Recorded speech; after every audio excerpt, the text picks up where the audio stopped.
Project 17A ഭാഗമായി ഇന്ത്യയിൽ നിർമ്മിച്ച INS ഉദയഗിരി, INS ഹിമഗിരി എന്നീ യുദ്ധക്കപ്പലുകൾ വിശാഖപട്ടണത്തിലെ നേവൽ ബേസിൽ കമ്മീഷൻ ചെയ്തതോടെ പുതിയ ചരിത്രമാണ് രചിക്കപ്പെടുന്നത്. മുംബൈയിലും കൊൽക്കത്തയിലുമായി 2 വ്യത്യസ്ത ഷിപ്പ്യാർഡുകളിൽ നിർമ്മിച്ച 2 കപ്പലുകൾ ഒരുമിച്ച് കമ്മീഷൻ ചെയ്യുന്നത് ഇതാദ്യമായാണ്. സുരക്ഷാ സംവിധാനങ്ങൾ മെച്ചപ്പെടും എന്നതിനപ്പുറം ദുരന്ത നിവാരണം ഉൾപ്പെടെയുള്ള അത്യാവശ്യ സാഹചര്യങ്ങളിൽ ഉപയോഗിക്കാവുന്ന തരത്തിലാണ് കപ്പലുകൾ നിർമ്മിച്ചിരിക്കുന്നത്.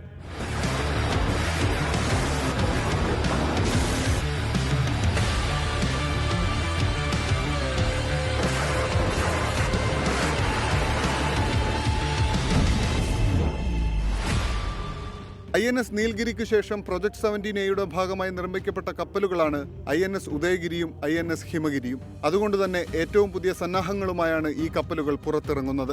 അത്യാധുനിക നിരീക്ഷണ റഡാറുകളും ഇലക്ട്രോണിക് യുദ്ധക്കോപ്പുകളുമുള്ള കപ്പലുകളിൽ സൂപ്പർസോണിക് സർഫസ് ടു സർഫസ് മിസൈലുകളും സർഫസ് ടു എയർ മിസൈലുകളും റാപ്പിഡ് ഫയർ ഗൺ സംവിധാനവുമുണ്ട്.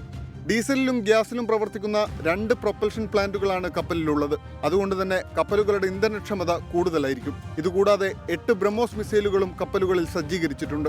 കപ്പലുകളുടെ ഭാരം 6700 ടണ്ണാണ്.